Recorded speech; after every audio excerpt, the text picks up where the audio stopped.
منبر جهانی. خدایا دین تو توحید و سنت که خالص باشد از هر شرک و بدعت، نشاید جز به آستان تو سجده، نزیبد جز بر تو اشک ذلت. پیام دین حق از تاج منبر بیفشاند جهانی بذر شوکت. شکست هر بت و هر بت نمایی، نماد عزت دین است و دولت. پیام دین حق از تاج منبر بیفشاند جهانی بذر شوکت. بسم الله الرحمن الرحیم. الحمد لله رب العالمین و صلاة و السلام علی سید الانبیاء و المرسلین و علی آله و صحبه اجمعین. بینندگان عزیز و گرامی، السلام علیکم و رحمت الله و برکاته. امیدوار هستیم در هر جای این گیتی پهناور که هستید در پناه حفظ الله متعال باشید. در برنامه امروز می‌خواهیم درباره کسب حلال و دوری از حرام صحبت بکنیم. یکی از مسائل مهمی که هر مسلمان باید در زندگی روزمره خود به آن توجه داشته باشد، زیرا همه عبادت‌های ما و اعمال ما مورد قبول درگاه حق سبحانه و تعالی قرار نمی‌گیرد مگر آنکه ما از مال حلال روزی خورده باشیم و از مال حلال برای خود لباس و مسکن آماده نموده باشیم. طوری که می‌دانید الله سبحانه و تعالی انسان را برای عبادت خود خلق نموده است و انسان را خلیفه در روی زمین قرار داده است. الله سبحانه و تعالی در سوره زاریات آیه 56 می‌فرماید که و ما خلقت الجن والانس الا لیعبدون، من جنها و انسانها را نیافریدم مگر اینکه مرا عبادت بکنند.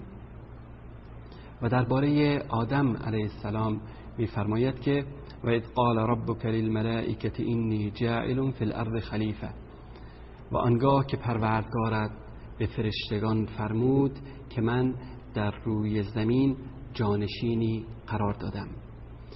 اما این جانشینی از سوی پروردگار متعال برای آدم و فرزندانش مسخر شده است در روی زمین و برای آنها نعمت‌هایی فراوان آماده شده است، به شرط اینکه الله سبحانه و تعالی را بپرستند و غیر از نعمت‌های پاک از چیز دیگر استفاده نکنند. و همان برنامه‌ای که الله سبحانه و تعالی توسط انبیا و رسول علیهم السلام برای انسانها فرستادند را در زمین اجرا کنند. یعنی الله سبحانه و تعالی ما را آفرید و بر روی زمین فرستاد و پیامبران را فرستاد و ما مکلف و مجبوریم که از پیامبران الهی اطاعت کنیم، بلکه ما مثل حیوانات و گیاهان نیستیم که مکلف نباشند. پس الله سبحانه و تعالی برای ما انسانها بهشت و دوزخ را آماده کرده است و یک سری برنامه‌هایی را توسط انبیا علیهم السلام برای ما فرستاده است که ما باید بر اساس این دستورات و فرامین عمل بکنیم و اگر اطاعت الله سبحانه و تعالی را کردیم مستحق بهشت و تعالی خواهیم شد و اگر نافرمانی نمودیم مستحق دوزخ میشیم. که خداوند من و شما بینندگان عزیز و همه انسانها را به راه راست هدایت بکند تا اینکه وارد بهشت الله سبحانه و تعالی شویم و وارد دوزخ نگردیم.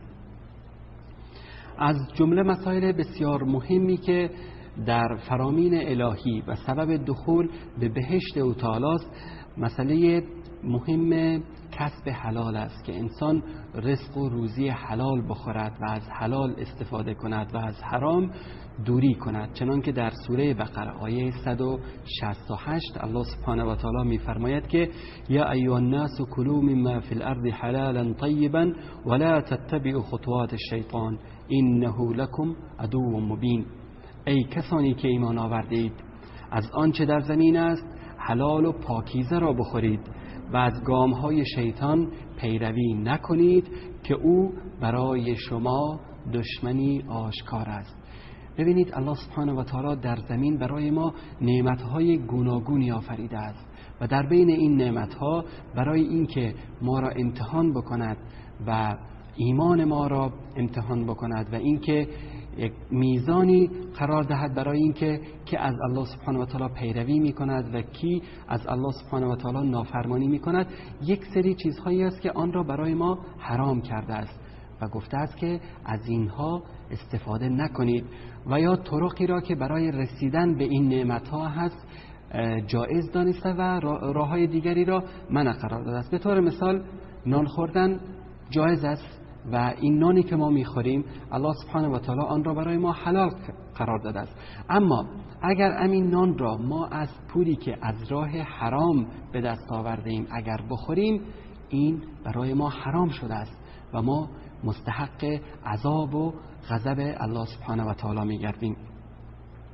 پس در حدیثی پیامبر صلی الله علیه و آله و سلم که ابو هریره رضی الله تعالی عنه آن را روایت کردند، پیامبر بزرگوار اسلام میفرمایند که الله سبحانه و تعالی فرموده است به همه پیامبران که خداوند پاک است، الله سبحانه و تعالی پاک است و جز پاک را نمیپذیرد و الله متعال مؤمنان را همان گونه امر نموده است که پیامبران را امر نموده که ای پیامبران از چیزهای پاکیزه بخورید و کارهای نیک انجام دهید، من به آنچه انجام میدهید آگاهم. یا ایها الرسل کلوا من الطیبات واعملوا صالحا انی بما تعملون علیم، که ای پیامبران از پاکیزه ها بخورید و کارهای درست انجام دهید، من به آنچه انجام میدهید آگاهم.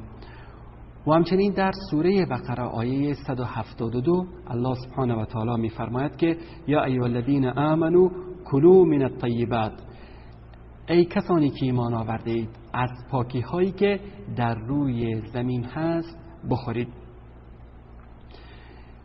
برای شرح بیشتر این مسئله ما یک حدیث خیلی جالبی هست از پیامبر بزرگوار اسلام برای شما بیان میکنیم که ایشان میفرمایند که مردی سفر طولانی انجام داد، ژولیده موی و غبار آلود، دستش را به طرف آسمان بالا میکند، میگوید پروردگارا پروردگارا پروردگارا، اما دعای این انسان قبول درگاه پروردگار نمی شود. میدانید چرا؟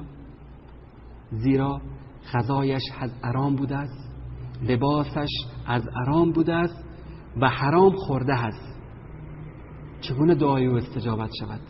چگونه الله سبحانه و تعالی دعای کسی را قبول کند و استجابت بکند که مال حرام خورده است، غذای حرام خورده است، لباسش از حرام هست، این گوشت که در بدنش از حرام به وجود آمده است؟ چگونه الله سبحانه و تعالی دعای این انسان را قبول کند؟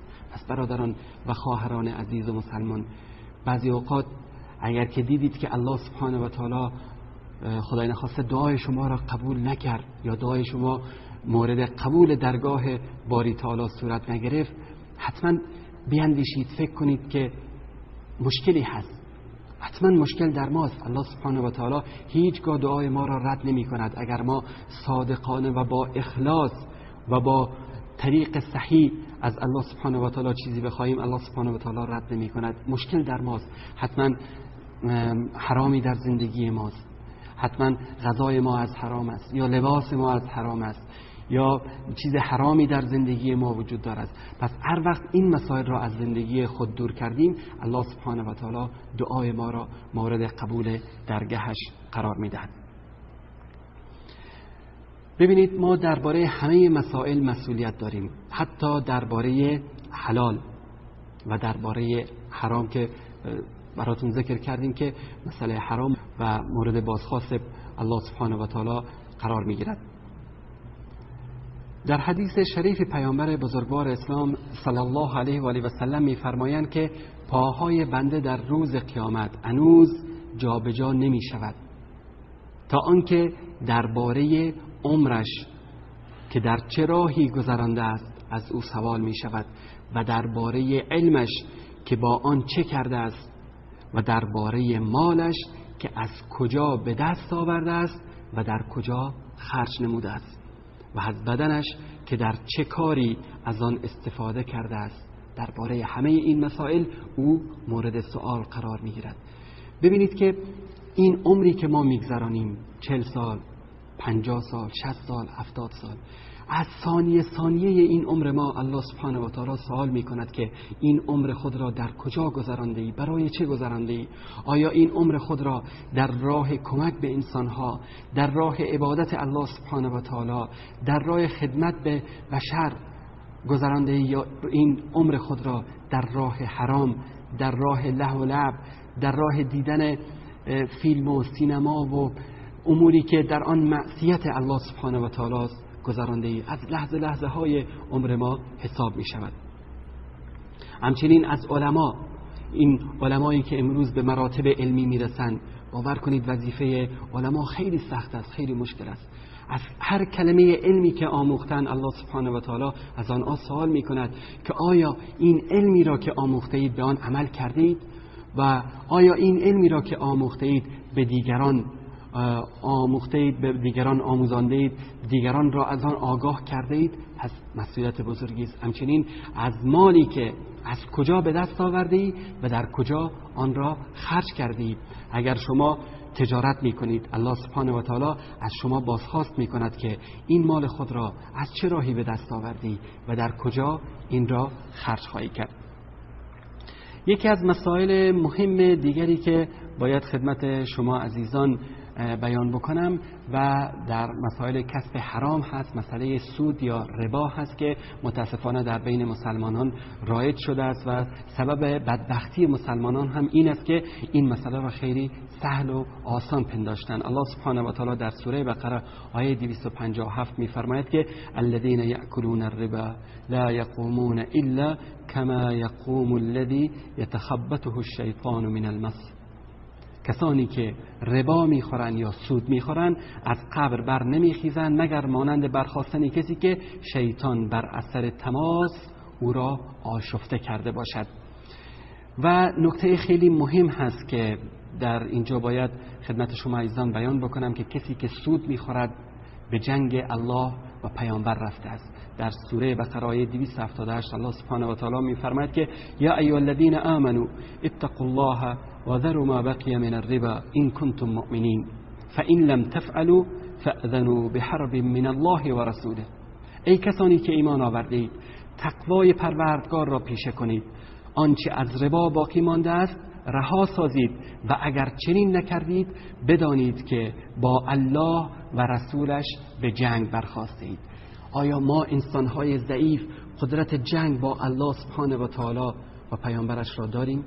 پس سعی بکنیم که سود نخوریم، ربا نخوریم، از راه‌های حلال که الله سبحانه و تعالی برای ما تهیه کرده است کسب رزق و روزی بکنیم و از راه‌های حرام مانند دزدی، رشوت یا رشوه و ربا و پایمال کردن حق دیگران روزی و کسب روزی نکنیم که موجب غضب الله سبحانه و تعالی می‌گردد. تا فرصت دیگر و با برنامه دیگر که در خدمت شما عزیزان خواهیم بود، در پناه پروردگار متعال باشید و السلام علیکم و رحمت الله و برکاته. خدایا دین تو توحید و سنت که خالص باشد از هر شرک و بدعت، نشاید جز به آستان تو سجده، نزیبد جز بر تو اشک ذلت. پیام دین حق از تاج